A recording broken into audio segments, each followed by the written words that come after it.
Another word for challenge is obviously opportunity. And so I prefer to put it in the framework of a wonderful opportunity for the Caribbean. I think it's an opportunity for us to really understand the urgency of developing and marketing the One Caribbean brand. I think now more than ever, whilst we say that the world or life needs the Caribbean, no, the Caribbean needs the CTO more than ever. I say that because if we are to ensure that as a region we recover our market share, then we need to market the Caribbean as one economic unit. We need to treat it as one economic unit.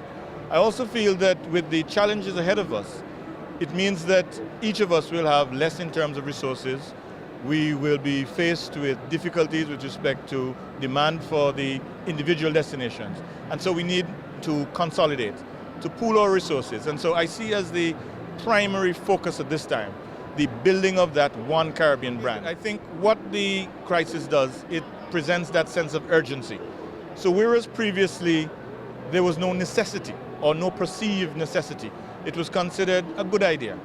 I think now it's perceived as a necessity. We must do this. This is a question of survival. It's a matter that in order for us to ensure that we hold on to our market share, that we meet the challenges of the economic crisis, that we must work together. We've already made good progress. We've been able to meet a number of the hurdles. We had the heads of government for CARICOM meeting in Antigua in July, and they have agreed to the concept of the marketing fund. We have been able to create institutionally within CARICOM the quoted tourism organ, and this organ has already met and has agreed in principle with respect to the marketing fund. We're now working out the logistics of the marketing fund. What we expect to have very shortly, therefore, is the resources in order for us to take this forward. Obviously, that sounds easy. We understand that there will be difficulties, but I believe that the commitment is there, the sense of urgency is there, and we have the heads of government of CARICOM on board. So I think that's the first hurdle. And then, of course, we have to bring the non-CARICOM countries on board, and we have to bring our other industry partners on board. But it's all a very exciting challenge.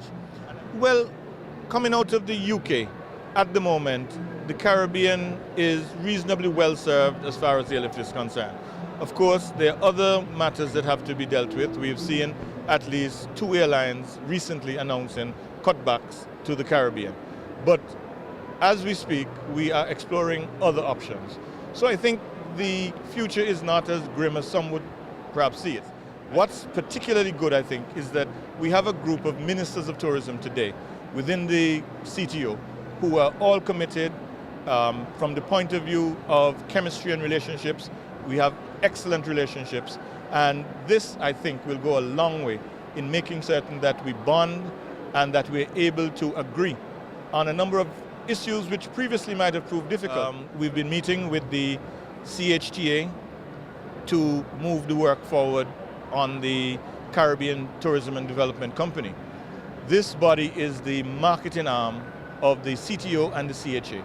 We've been able to come together, the private sector and the public sector, and we are now looking to see how we can put the marketing fund in place, which I mentioned earlier, and also to develop the strategies necessary for marketing the One Caribbean.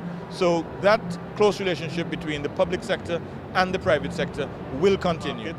Many of the countries in the Caribbean depend on Europe, and we will continue to build on that very important link between Europe and the Caribbean. But it's all part of marketing One Caribbean to our major source markets, and Europe is a key component of that strategy.